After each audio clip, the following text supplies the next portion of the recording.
Este es un podcast de Craft Courier, en el que Agustín Garetto y Milan Jelic analizamos semanalmente la política, la economía, la cultura, los temas internacionales y los hechos relevantes con una visión de conjunto, reflexiva, analizando tendencias, actores y teoría para entender mejor la realidad, priorizando la calidad de un análisis artesanal por sobre la velocidad y la cantidad.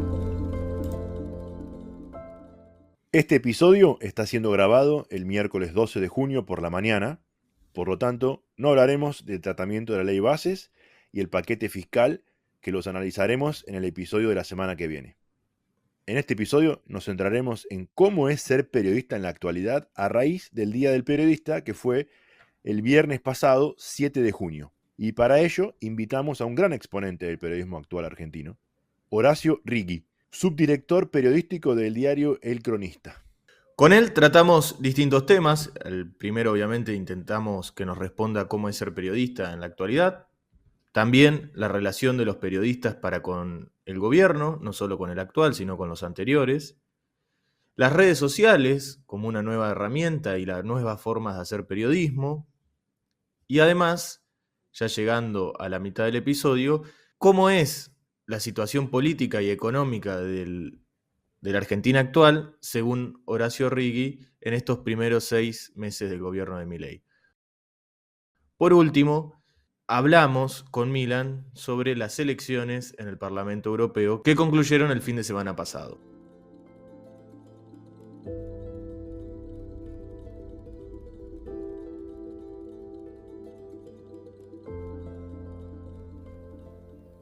Hola, ¿qué tal? Bienvenidos. Hola, Agustín, ¿cómo andás?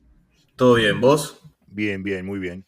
Bueno, hoy contamos con un invitado especial a raíz del Día del Periodista, que fue el viernes pasado, viernes 7 de junio. Lo hemos invitado a Horacio Righi, subdirector periodístico del Cronista, que conmigo, además de compartir la pasión por la información, la política, la economía y la verdad, compartimos también que somos croatas. ¿Cómo andás, Horacio? ¿Cómo estás, Milan? Hola, Agustín. Bueno, sí, todo lo que decís es así. Pero bueno, hoy no vamos a hablar de Croacia acá, pero podríamos, ¿eh? Si querés, no, ningún problema. Siempre nos une, siempre nos une. Exactamente, es así. Invitamos a Horacio por su relevancia en el periodismo para que nos cuente diferentes temas del gobierno actual, de la situación, 6 meses del gobierno de Milei, y a raíz del Día del Periodista queríamos comenzar, Horacio, preguntándote sobre la relación entre el periodismo y el gobierno actual. ¿Cómo ves esa relación? Bueno, a ver, la veo como con una situación de- de grieta como se vivía también en momentos previos al gobierno de Milei, es decir, con el gobierno también de Alberto Fernández. En ese momento creo que se le había tildado una parte del periodismo como periodismo militante, ya que venía de la época del gobierno de Cristina Kirchner. Eh, y ahora, si bien no se lo tilda de periodismo militante, pero sí se ve como que hay una situación donde el propio gobierno prefiere a un sector del periodismo y a otro sector. La sensación que se tiene es como que, bueno, como que hay una parte que está más relegada. Eh, pero al mismo tiempo no, creo que hay eh, una suerte de aprovechamiento tanto desde la política o desde el periodismo también, de beneficiarse de ese tipo de situaciones, que claramente yo no lo comparto porque me parece que el periodismo no debería, primero no debería ser un periodismo partidario, o de lo contrario, si se es un periodismo partidario, se debería aclarar. Por ejemplo, pasa en el fútbol muchas veces, donde hay periodismo Claro. partidario. Eh, pero bueno, no es para acusar a unos o a otros, o hablar de colegas diciendo que son partidarios o no. Yo lo que digo es que el mote de periodismo militante en algún momento lo pusieron, eso quedó, y creo que en el fondo es una mancha para el periodismo, porque vos podés tener mejor o peor relación, acordate que en el fondo son relaciones humanas las que uno tiene, muchas Sí. veces cuando una persona se convierte en presidente, en diputado, en senador, en gobernador, tiene una relación de años con un grupo de periodistas que siguieron el tema, siguieron su campaña. Entonces se genera una relación de confianza que después no es lo mismo para aquel que desemboca conociéndolo en un puesto determinado que aquel que siguió una carrera sobre todo de un político, ¿no? Entonces me parece que ahí hay por un lado, el político de turno se siente más confiado con un par de periodistas conocidos, y que con otros, ¿no? Y por otro lado, la relación también está en que muchas veces el periodismo también se aprovecha de esa situación. Yo no estoy de acuerdo con el hecho de eh, considerarte una suerte de amigo de la persona que vas a entrevistar o que vas a... Porque en el fondo vos lo que tenés que hacer como periodista es, bueno, contar lo que está pasando. Y en ese contar lo que está pasando, muchas veces no coincide con lo que la persona quiere mostrar Claro, o el político quiere mostrar. Entonces no te tiene que inhibir el hecho de tener una relación de hermandad con la persona que vos en el fondo vas a criticar, ¿no? Y vas a claro. criticar no solamente por una cuestión de opinión, más allá de la libertad de expresión, sino con algunos hechos. El problema que se generó y que se genera, o que tiene el periodismo, que tenemos que convivir los periodistas, es con el gobierno, con las empresas, con que, bueno, con que se fue profesionalizando todo de alguna manera. Y hoy lo que trata, por ejemplo, tanto los gobiernos de la Argentina y del mundo, y las empresas o cualquier funcionario en particular, es algo que es natural, es tratar de exaltar lo que hacen bien y de tapar lo que hacen mal. Y me parece que el periodismo no tiene que convertirse en una suerte de solo de exaltar lo que está bien, porque en el fondo eso sería casi una publicidad, una propaganda, Claro. y sí, Un difusor de las ideas del gobierno. y sí tenés que criticar lo que el gobierno hace mal o lo que las empresas hacen mal. Eh, Ahora, ¿hay noticias que son positivas? Sí, se pueden contar claramente. Lo que sí me parece que no está bueno es ocultar la verdad cuando uno la sabe. Y u- después también está entre lo que es la opinión y la descalificación. Obviamente estoy a favor de la libertad de prensa, no estoy a favor de la descalificación, tanto sea de Milei con los periodistas, de Cristina con los periodistas, de quien fuera con los periodistas, digo, el gobierno de turno con los periodistas, o de los periodistas con los funcionarios. Me parece que las descalificaciones no van en ningún sentido, no me parece que sean justas, no me parece que contribuyan, y sí me parece que lo que en el fondo hacen las descalificaciones es tapar del lado de los gobiernos, no de ocultar la verdad, sino de tapar las cosas que por ahí no se están pudiendo hacer o no se están pudiendo lograr y tomarse contra el periodismo en sí como el culpable de la situación. Y por otro lado, del parte de los periodistas, la descalificación a ciertos funcionarios o el propio gobierno o empresarios pasa también muchas veces por una cuestión de querer hacer notar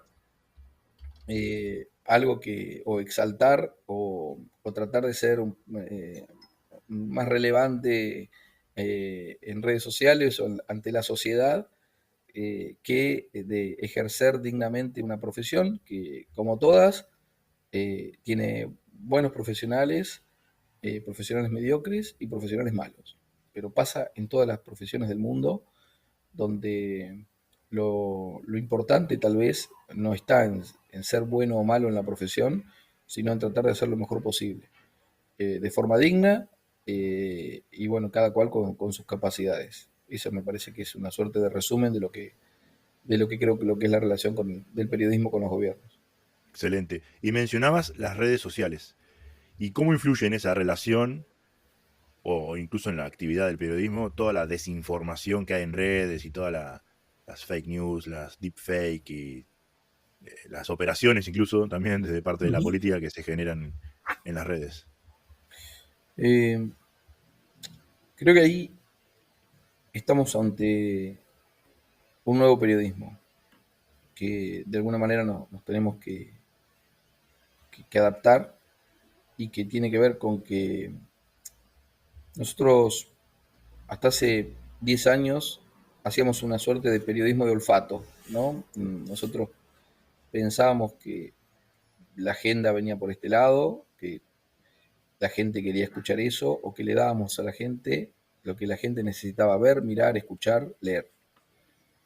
Interesante. Con la irrupción de las herramientas tecnológicas, con las redes sociales y con una suerte de masividad del periodismo y también de la exposición pública de un montón de actores, lo que se generó también es que hay una suerte de periodismo a la carta, es decir, hay mucho de lo que el público quiere leer, lo que el público quiere mirar o lo que el público quiere escuchar, y el periodismo se empezó a basar más en eso que en contar lo que le parecía que era lo que tenía que contar.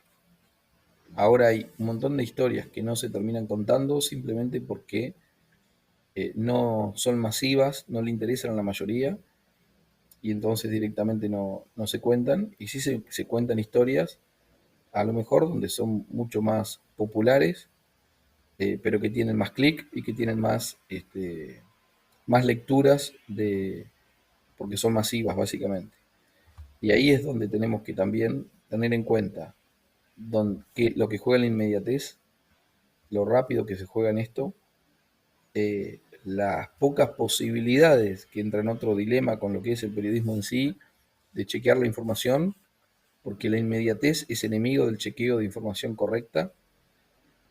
En eso por ahí se cae muchas veces en la fake news o muchas veces en situaciones que no son las agradables, digamos, para ninguno, porque lo peor que te puede pasar como periodista es que te desmientan una nota. Claro. Pero también lo que, o al menos para mí, lo peor que me puede pasar es que te desmientan una nota. Y una cosa es eh, que, que vos creas una información que después no es correcta.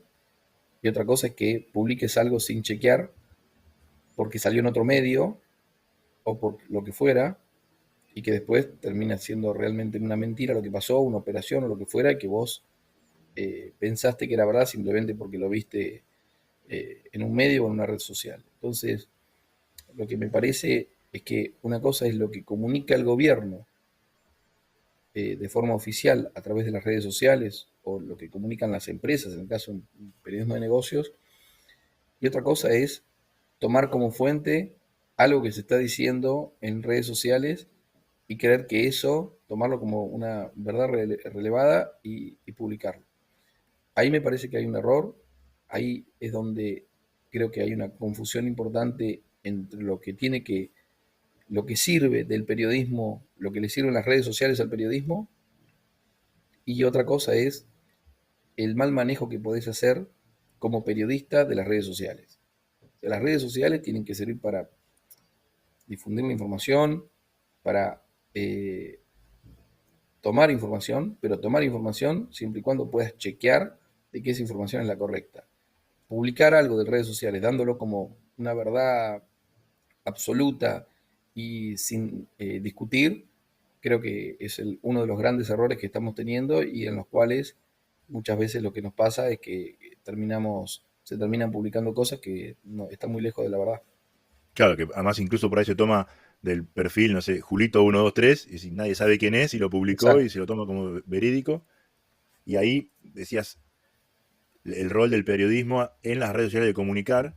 eh, Se ve también como parte del periodismo, y ustedes en el cronista, en el perfil que tienen en Instagram, por ejemplo, hacen muy bien eso, de tratar de servir como canal de información, chequeada y verídica, porque uno lee lo que publican ustedes y dice, bueno, sí, sí, claro, viene de alguien serio, entonces confío. Como canal de información, no solo el clásico diario papel, sino utilizar Ujú. las redes justamente para otro medio, para dar buena información. Es así. Así todo se lucha contra una inmediatez que, como te decía al principio, va en contra del chequeo. Yo creo que la tecnología ayudó muchísimo al periodismo.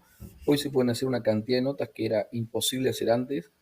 Por ejemplo, si tenías que chequear un dato, digo, hoy en un buscador en internet podés chequear un montón de datos que antes a lo mejor tenías que ir a la Biblioteca Nacional o Claro. al archivo del diario. O sea, Y y pasar esa días ahí nota, adentro. hacías una nota por día en el mejor de los casos, y hoy a lo mejor un periodista hace 3 4 notas por día. No es que está bien ni mal, es el periodismo de hoy. Sí, A lo mejor con un grupo de gente que pueda hacer un periodismo más en profundidad y un periodismo que hace más breaking news. Digamos, un periodismo que tiene que estar eh, con lo que la gente requiere, que es inmediatez, poco tiempo de lectura e informarse de lo básico. Después, el que necesita profundizar sobre un tema determinado lo va a buscar y lo va a profundizar. Pero en líneas generales, corremos contra dos cuestiones que yo creo que son a futuro muy preocupantes. Primero, la cantidad de motivaciones que tiene el ser humano para gastar su tiempo, y el tiempo, el día tiene la misma cantidad de horas, no creció. claro. Eh, Sí, sí. y entonces uno lo que termina haciendo es restándole al sueño, a la familia, a lo que fuera, pero no, claramente el tiempo, el día es el mismo. O sea, primero luchás contra el tiempo del otro para que te lea, te escuche o te mire, eso por un lado, y por otro lado, con la inmediatez de lo que la gente quiere. Entonces, la gente quiere que le des información rápida, se quiere enterar de forma rápida. Entonces, ¿de qué manera se entera? Hoy no solo se entera por un medio tradicional, sí, por eso los medios, todos tenemos todas las redes sociales, estamos digamos, te aparece, los diarios o los medios tradicionales te aparecen por cualquier lado, y obviamente hay una decadencia del papel que no es solo en la Argentina, sino a nivel mundial, donde los kioscos de diarios se convirtieron más en una venta de autitos y ositos peluche que de diarios y revistas, lamentablemente. Pero bueno, Y es la de escudo, dinámica de de los días escudo de de hoy. fútbol, Exactamente, de banderines de fútbol, sí. banderina de fútbol, de chacaritas, por suerte, también hay. Bueno, sí, Estudiantes y Agustín de Colón, estamos Está representados bien, todos. bien, estamos todos representados, muy bien. Dos clubes que quiero mucho, Estudiantes y Colón. Así que bien. Vamos todavía. Muy bien, muy bien. Nosotros tratamos acá en este podcast de hacer todo más lento, más analítico, más pensado. Ya vamos al extremo incluso del chequeo de, bueno, si hay algo que no está publicado en el boletín oficial, eh, no lo damos por cierto. Hoy estamos grabando miércoles 12 de junio y se va a tratar en el Senado la ley base y el paquete fiscal. Y hasta que no salga, realmente no lo vamos a comentar porque puede cambiar Mm. 50 veces y no va a ser cierto lo que uno dijo antes con lo que después Básicamente terminó puede siendo. salir o no salir, imagínate desde el punto de vista. Exactamente, exactamente. Te quería hacer una pregunta, Horacio. Habías puesto medio sobre la mesa el tema de la hostilidad del gobierno sobre el periodismo, sobre las nuevas formas de hacer periodismo, sobre la agenda, hablaste. Nosotros hace un par de episodios hablamos de la capacidad que tenía el gobierno de manejar esa agenda, de poner los temas ellos, que es una capacidad que muchos gobiernos tienen. Y quería consultarte cómo lo ves ahora al gobierno con el tema de la agenda. ¿Realmente tiene una capacidad todopoderosa de manejar la agenda o se le están metiendo temas que no quieren? Eh, Mira, es un gobierno que tiene un apoyo popular importante, a pesar de medidas muy antipopulares que tomó. Yo creo que la sociedad, en líneas generales, lo sigue mirando como muy auténtico, como que no es la casta, para decirlo en palabras del propio presidente Milei, y eso creo que lo beneficia para transitar un camino totalmente desventajoso que tiene cualquier gobierno cuando tiene que o se propone hacer un ajuste muy grande en un país donde el 50% de la gente es pobre. Entonces, esa situación tiene que estar también muy bien acompañada desde lo comunicacional.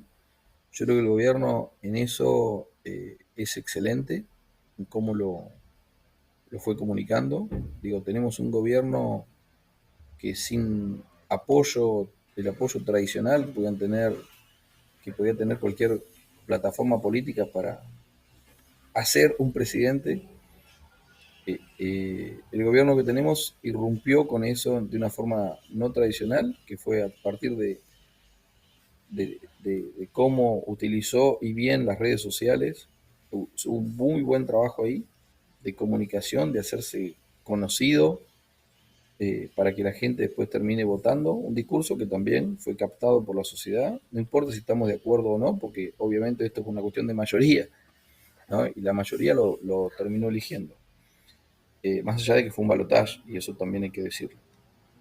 Eh, yo creo que los gobiernos se acostumbraron a esto que vos me decías de la hostilidad con los periodistas. Es, bueno, la sociedad tampoco quiere tanto a los periodistas.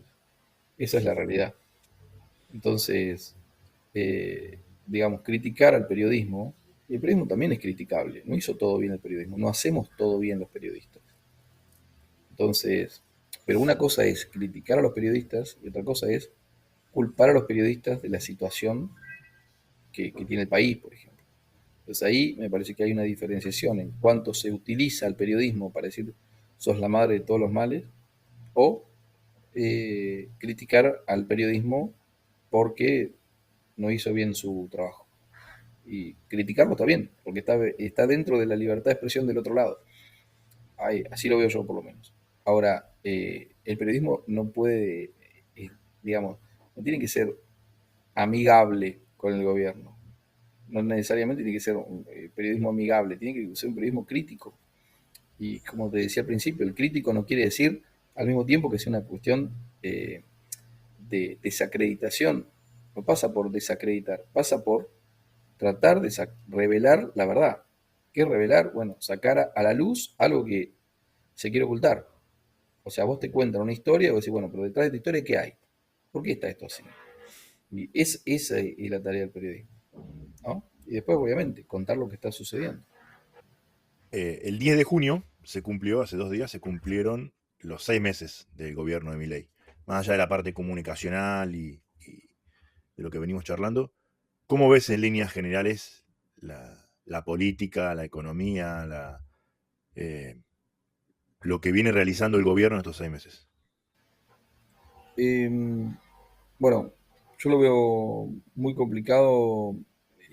A ver, en materia económica creo que el salto, el saldo es como para algunos bolsillos eh, muy complejo, porque el ajuste, más allá de lo que se puede decir, que el ajuste es a la casta, cuando vos ves que cualquier ajuste en cualquier lugar del mundo, lo que termina sucediendo es que te termina llevando más gente eh, o a la pobreza o que deja de estar en la clase media, de alguna forma, ¿no?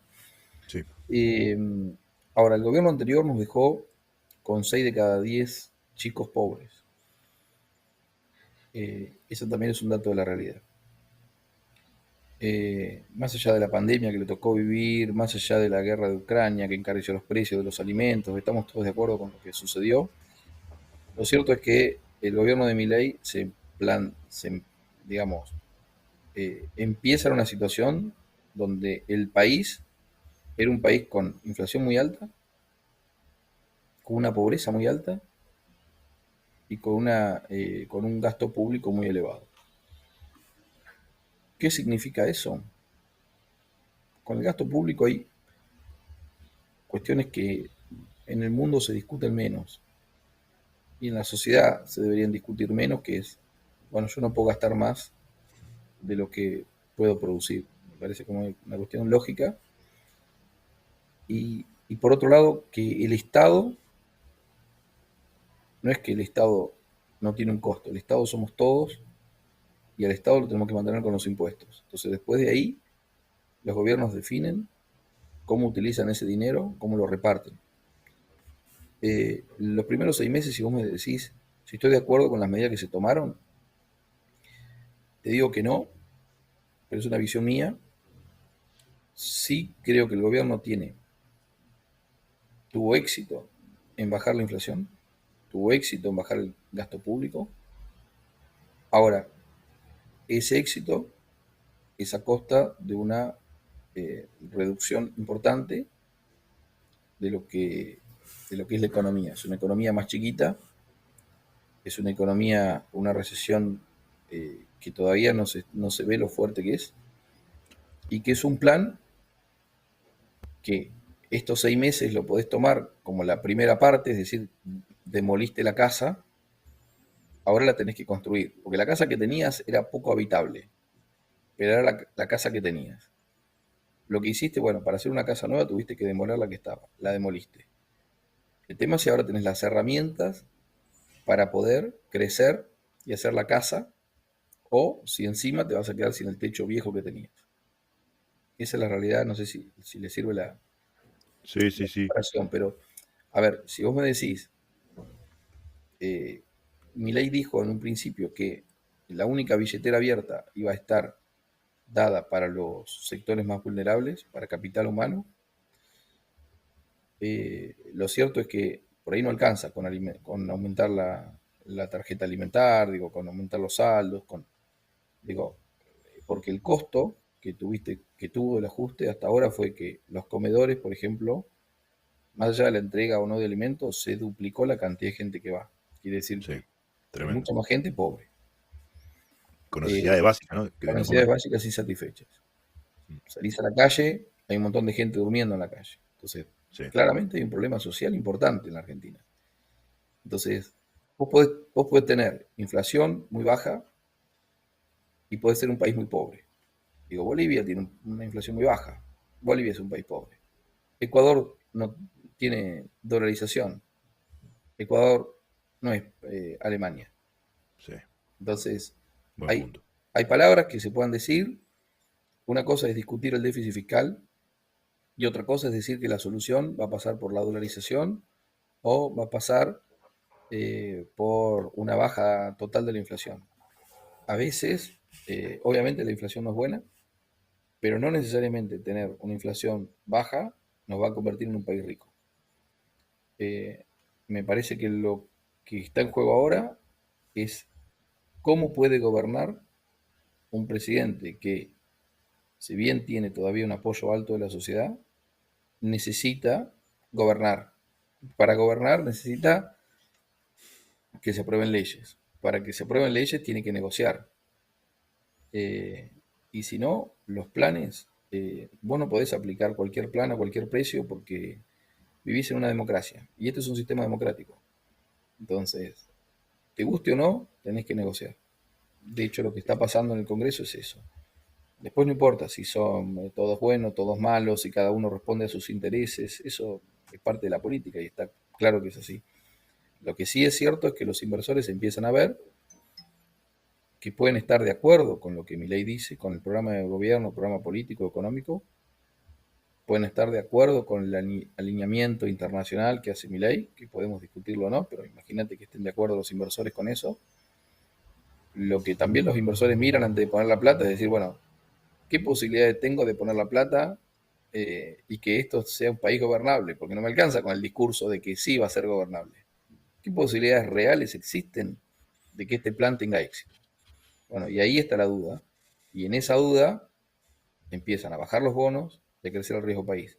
Es el primer síntoma del mercado que tuvo desde hace unos días, que se está teniendo en estos días, y que me parece que, por ejemplo, si justo hoy, que es el tratamiento de la ley bases en el Congreso, creo que de ese resultado puede ser muy relevante para lo que viene en los próximos meses en materia económica. Y lo otro importante que me parece que hay que ver es el humor social de los próximos meses. Porque por un lado la gente, obviamente quien lo votó a Milei va a querer defender hasta última instancia, hasta su propio voto. Y eso es una cuestión más social que económica, más allá de que por ahí en su negocio le vaya peor o que le alcance para menos. Porque hoy la Argentina es cierto algunas cosas que hoy recibís a lo mejor como salario o como ingresos más dólares que los que recibías en diciembre. Pero la contrapartida de eso es que te alcanza para menos, ¿no? Bueno, Buen punto, y sí, es así. es así. Entonces, que se haya apreciado el tipo de cambio no quiere decir necesariamente que te alcance para más, porque te aumentó todo lo demás. Hubo inflación en dólares. Exactamente, exactamente.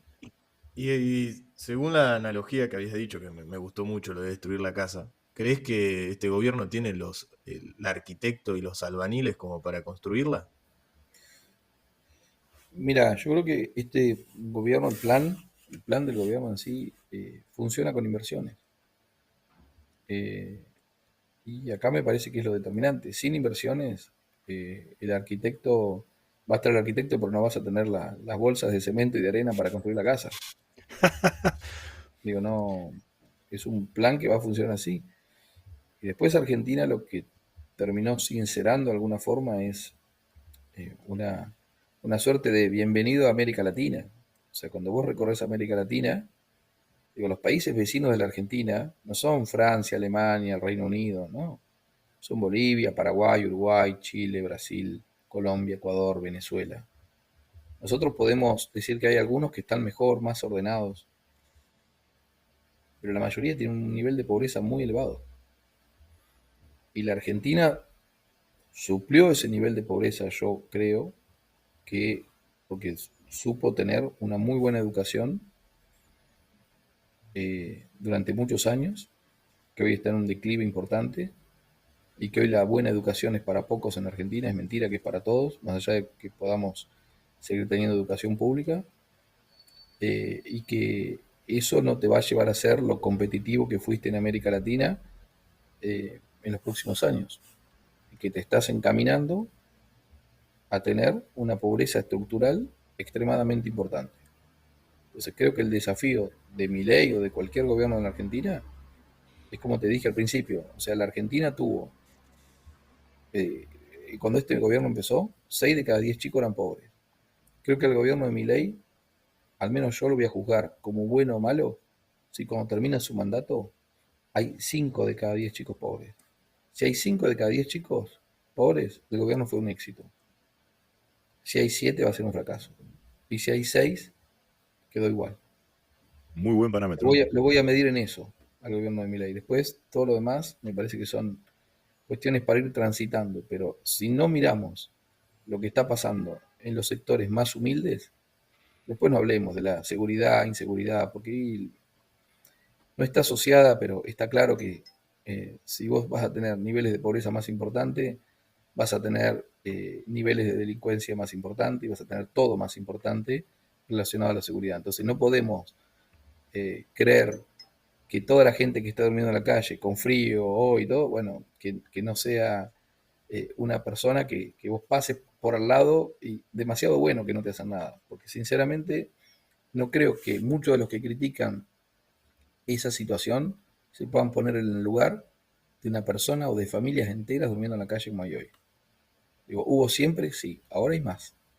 Entonces, me parece que lo primero que tenemos que mirar como argentinos es eso, es darnos cuenta que si no se mejora la vida de esa gente, la vida de los que tenemos un poquito más, de los que comemos todos los días, de los que nos podemos ir de vacaciones, o los que podemos tener una vida más digna, está también en peligro porque no la vamos a poder seguir teniendo, o por lo menos la vamos a poder seguir teniendo vamos a tener por lo menos un dilema moral en decir, o no tratar de sacar a esa gente de los lugares donde está.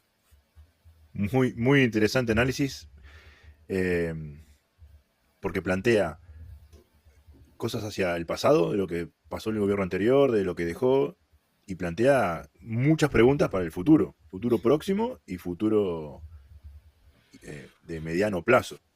Incluso en el futuro próximo, estos últimos días se conoció nuevamente el dato que da Came de las ventas minoristas, y si uno analiza el gráfico que ellos presentan, ¿no? Hace unos meses la famosa B corta que el gobierno anunciaba estaba apareciendo, pero ahora la B corta se transformó otra vez en estancamiento o declive, ¿no? De la actividad, con lo cual, lo que decías, hay que ver los próximos meses, y los próximos meses parecen como que no va a haber una recuperación tan inmediata. Y ahí está la pregunta de cuánto puede aguantar la gente yéndole tan mal en los próximos meses. Ahí está la Porque clave. si supongamos que vienen algunas inversiones, ¿cuánto tarda en impactar la inversión? En empleo, en sueldos, y tardan unos cuantos meses, si es que vienen ahora ya, el mes que viene. Cosa que no creo que pase tan rápido.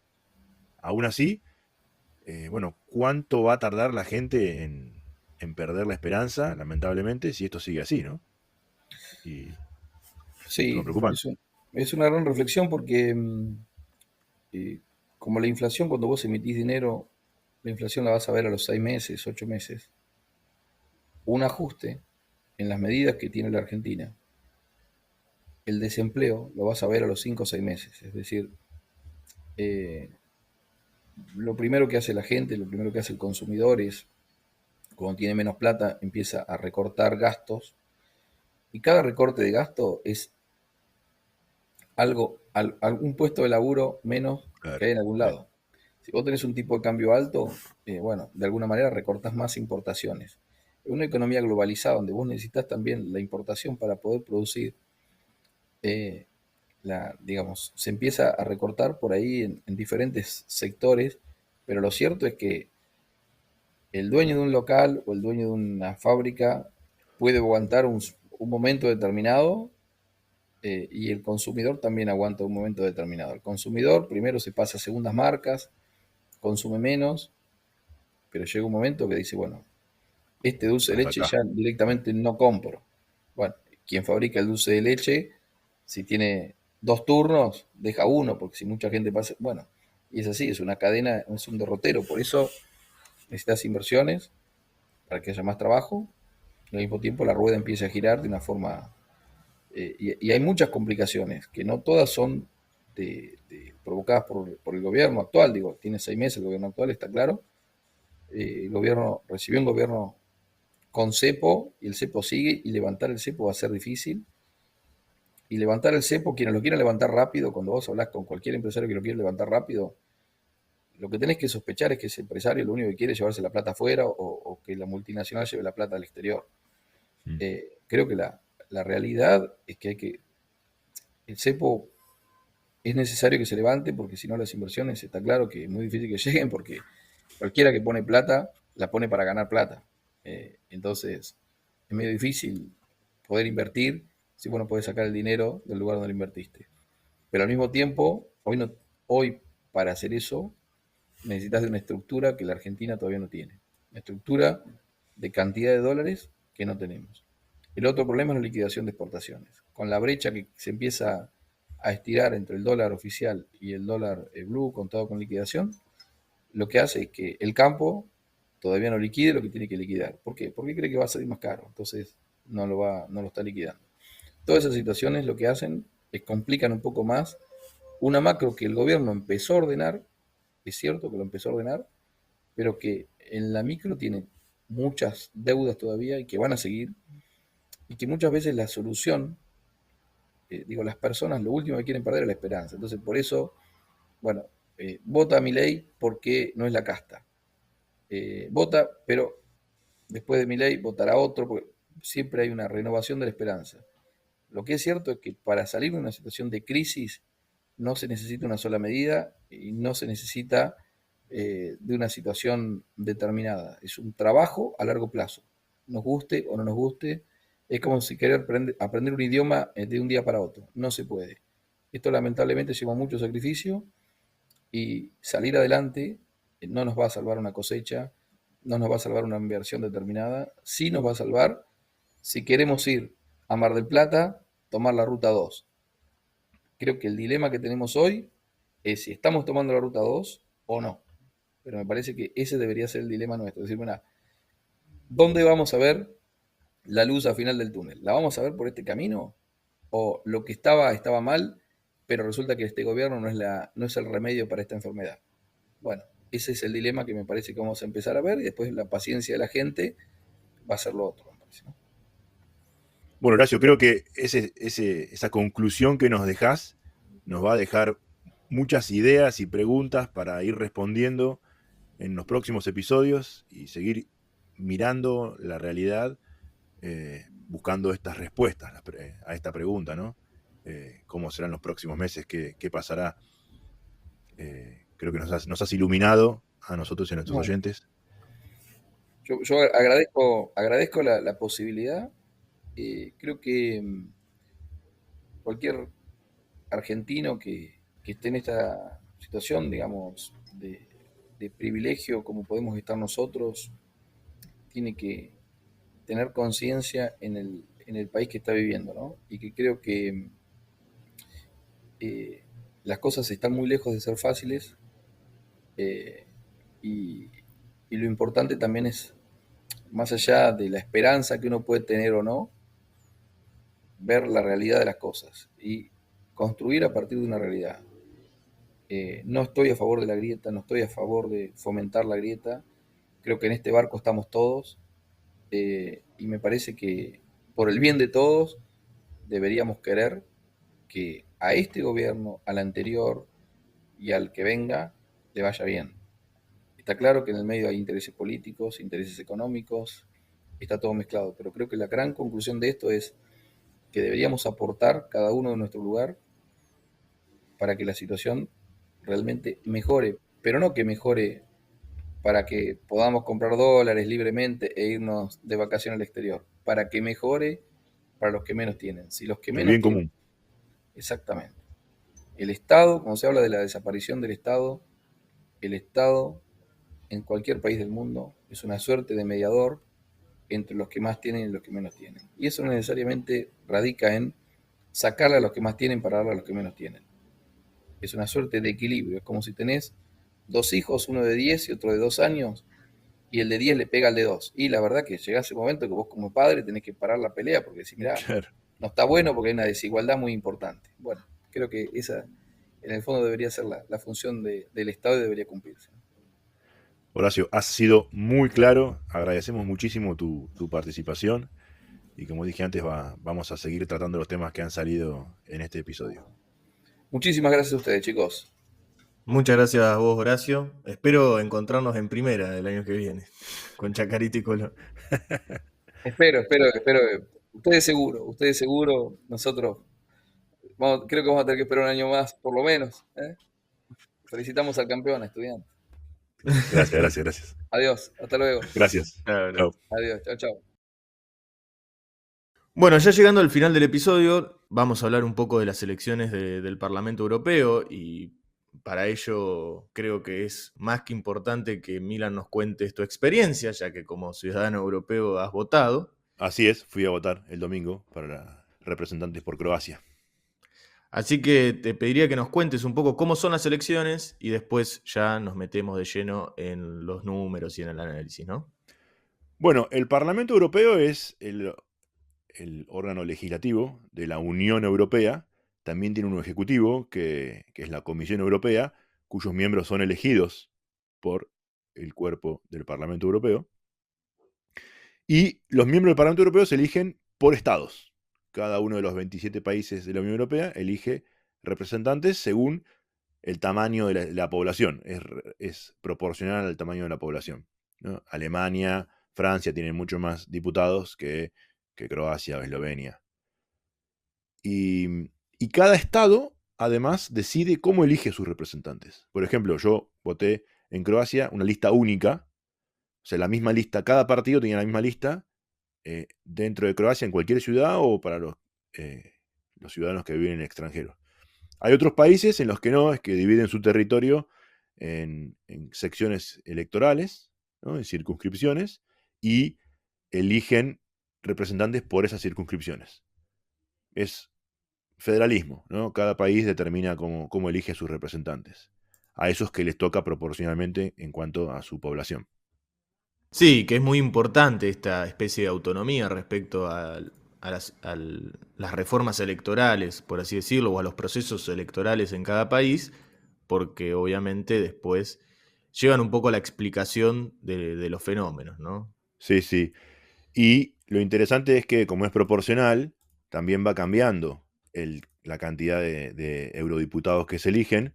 En la legislatura anterior, que era la número 9, eran 705 y ahora que es la número 10 son 720. Se eligieron 720 representantes. Se elige todo el cuerpo completo. Cada 5 años cambia. La elección anterior había sido en 2019 y, bueno, como dijimos, eligieron 705 y ahora eligieron a 720. Por esto de la proporcionalidad de cada país, cuánto se elige cada uno, ¿no?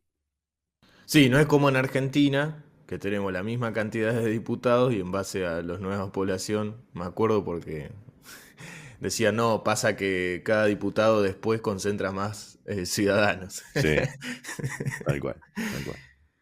Bueno, es interesante el tema del Parlamento Europeo porque se ha difundido en la opinión pública argentina, sobre todo, pero también en Europa, pero centrémonos en Argentina, esta cuestión de que ha ganado o que se viene una oleada de la ultraderecha o de la derecha radical en Europa. Que, como vamos a ver ahora los números, no nos parece tan así. Es cierto, y quizás uno de estos son los factores que explican por qué hacen tanta mella en la opinión pública local esta noticia, porque claro, como nosotros vivimos en una coyuntura actual, en una situación política, donde podríamos decir que Milei viene a ser el representante de una derecha radical, creemos ver una especie de contagio para el caso europeo. Sucede siempre y ha sucedido, qué sé yo, en el caso de Latinoamérica, esto de las oleadas de la izquierda en su momento. Hemos hablado un poco de esto con Fernando en el episodio anterior, con la situación de AMLO. Entonces es muy interesante y hay que mirar un poco en profundidad para evitar, citando un episodio anterior, esto de la cuestión del el fenómeno o el problema de Time, ¿no? El de ver solo la tapa y no ver el contenido y sacar conclusiones rápidas. Sí, y yo veía en las redes sociales, en los portales, el mismo domingo, el proceso fue varios días, ¿no? La elección, cada país elegía un día distinto. El domingo fue el último, en el que me tocó votar a mí, por ejemplo, en Croacia. Y veía, ¿no?, los titulares, ganó la extrema derecha. Y claro, después cuando empezás a mirar los números, no es tan así. Es verdad que hay países en los que sí. En Francia, claramente, el Frente Nacional, que ahora no se llama Frente Nacional, se llama eh, como Rejunte Nacional, o algo parecido así. Le cambiaron un poco el nombre, pero es eso, de Marine Le Pen.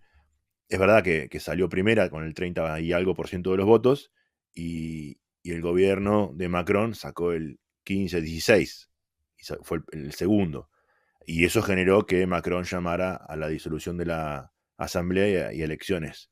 Pero es un fenómeno local, y por eso dijimos al principio, cada país elige sus representantes, y los representantes de todo en el Parlamento Europeo traen consigo mucho de la discusión local que se produce. Entonces, en algunos países ganó la extrema derecha o la derecha radical, en otros se mantuvo igual, en otros ganó la izquierda.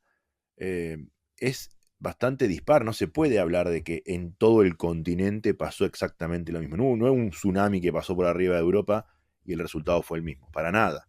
De hecho, si miramos los números puros y duros, se mantuvo bastante parecido el resultado a cómo venía la legislatura anterior, la número 9, los últimos 5 años. Hay dos cambios grandes que se explican por el país de donde provienen los representantes, que es que los verdes, por ejemplo, perdieron bastantes bancas respecto de la legislatura anterior. Tenían 71 y pasaron a tener 52, pero eso se explica porque en Alemania les fue muy mal. Alemania creo que es el país que tiene más representantes y tiene que más representantes tiene. Entonces, si te va mal en Alemania, perdés mucho de las bancas que tenías. Es como los tenistas, ¿viste? Que ganan un torneo grande y pocos y después no ganan nada, y bueno, si en ese grande no lo revalidan, pierden un montón de puntos. Es como parecido. Y es lo mismo que le pasó al grupo parlamentario Renew Europe, en donde está el partido de Macron, y donde está, por ejemplo, también Ciudadanos, un partido español, para que la gente se dé una idea de ese grupo parlamentario, que es el tercero en cantidad de escaños. Claro, también perdió respecto del año anterior.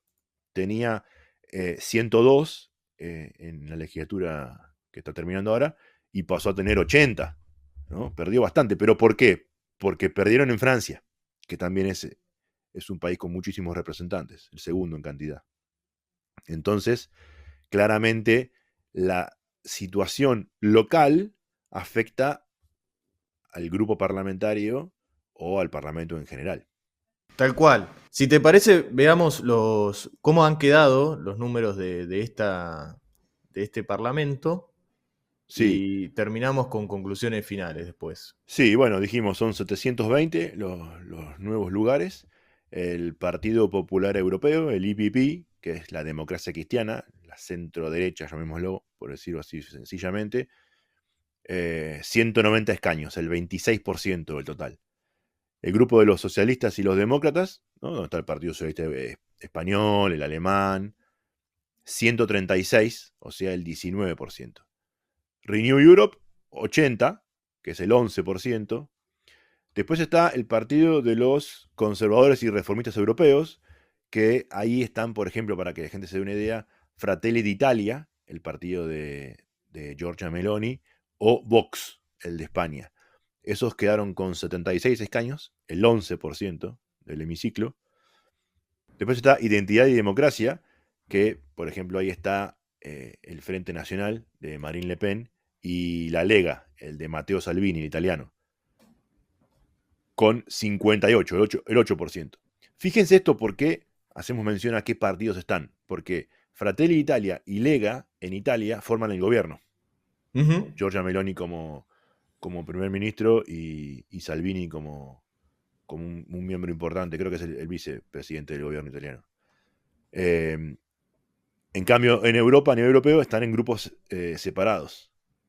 Después tenemos a los verdes, que no solo están los verdes, sino que hay otros partidos también progresistas que no están directamente relacionados con el socialismo. El socialismo, ahí están los partidos más tradicionales de izquierda o de centro izquierda. En cambio, en los verdes están los más nuevos. Por ejemplo, está Volt, que es un partido que tiene representación en varios países, además de los verdes y otros, ¿no? Ellos quedaron con 52 escaños, el 7%. Después está la izquierda, que son la izquierda más radical, por ejemplo, Podemos está metido ahí adentro. Y de vuelta, Podemos forma gobierno con el Partido Socialista en España. Y acá están separados. Ellos quedaron con 39 escaños, el 5%. Y después hay un grupo bastante grande que no están afiliados a ningún grupo parlamentario, que suman casi 100, porque para formar un grupo parlamentario tenés que tener mínimo 23 escaños, 23 eurodiputados, MPs se les llama, Members of the European Parliament en inglés, y además dentro de los 23 tenés que tener representado un cuarto de los 27 países que forman la Unión para poder conformar un grupo parlamentario. Esto puede cambiar ahora con la nueva conformación. Esta conformación de estos grupos parlamentarios que mencionamos vienen desde el 2019. Antes había otra composición, siempre estuvieron el Partido Popular Europeo y el Socialista, pero había otro que era de los conservadores y liberales, que se nutría mucho de los justamente conservadores y liberales del Reino Unido.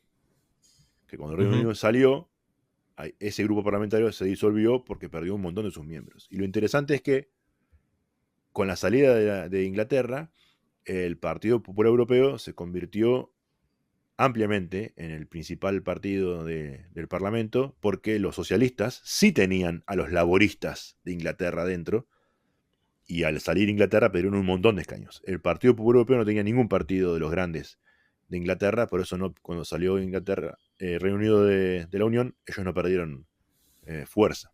Eso fue un cambio bastante grande con el Brexit. Tal cual. Entonces podemos concluir, ya para llegando al final, de que si bien es cierto que puede llegar a llamar la atención un avance de una especie de derecha radical, es muy local, ¿no? Que eso no significa que no pueda contagiar al resto de los países, pero que es muy precipitado decir hoy como que estas elecciones van a resignificar la historia sí o sí para la historia de Europa. Sí, además que la porción que que podemos denominar de centro o de centro derecha o de derecha, sigue siendo la predominante como era en la anterior, y eso probablemente marque la conformación de la Comisión Europea, que va a elegirse con posterioridad a la nueva asamblea que se forma ahora en julio, bastante pronto. Es muy probable que vuelvan a elegir a Ursula von der Leyen como la presidenta de la Comisión Europea, que es como el ejecutivo de toda Europa, y que tenga preeminencia en la mayoría de las comisiones que tratan temas específicos, miembros de los partidos de centro o de centro derecha o de derecha. Pero eso se mantiene más o menos parecido como era la conformación anterior. Es verdad que en Europa hay como también muchos dijeron, ganó la extrema derecha, y hay como un revuelo. Por eso hay que seguirlo el tema, a ver qué sucede en las próximas semanas, porque es verdad que hay un poco de revuelo. Solo que si uno mira los números, bueno, no ha cambiado tanto. Justamente, que quizás pueda haber una especie de corrimiento, de cierto discurso hegemónico por parte de la derecha, pero que bueno, lo más importante después es ver las votaciones y los actos, ¿no?, del Ejecutivo de la Comisión Europea. Es muy precipitado, creemos nosotros, sacar una conclusión de una especie de contagio, ¿no? Que es, a ver, o sea, no es ilógico, ¿no? Ha sucedido casi siempre que cuando gana o se produce un fenómeno a nivel local, rápidamente salimos a buscar en el mundo, bueno, quién se contagió, para ver quién se sube al barco, ¿no? Claro. Pero bueno, falta un poco de perspectiva histórica que, bueno, el tiempo nos dará ello. Así es, veremos qué pasa. Incluso veremos qué pasa con las elecciones en Francia, que eso puede llegar a marcar algo de tendencia al resto de Europa, pero falta un mes para que sucedan, así que iremos siguiendo el tema. Tal cual, que también hay que explicar que Francia tiene un sistema semipresidencialista, por lo tanto las elecciones que se den para la Asamblea Nacional no significa que toquen a Macron. Macron No, está en su segundo mandato, que obviamente lo va a terminar y después el día de mañana serán las elecciones presidenciales. Pero bueno, obviamente que te lleva a configurar un poco la Asamblea Nacional, que después elige al primer ministro francés, y tampoco es, o sea, no es una rareza de que el primer ministro tenga un color político y el presidente tenga otro color político. Ha sucedido en Francia y le ha sucedido a Macron en sus comienzos. y le pasó a Chirac, por ejemplo, Uh-huh. cuando él gobernaba. Así que no es nada extraño para Francia que eso suceda. Bueno, me parece que ha sido un episodio bastante rico y hemos tocado varios temas. Si te parece, Milan, nos encontramos el próximo viernes con uno de los temas más importantes, que va a ser la cuestión de la ley bases, pero también otras cuestiones que se irán tocando en esta semana. Así es, nos vemos la próxima semana. Ha sido un gran episodio. Nos vemos. Chao.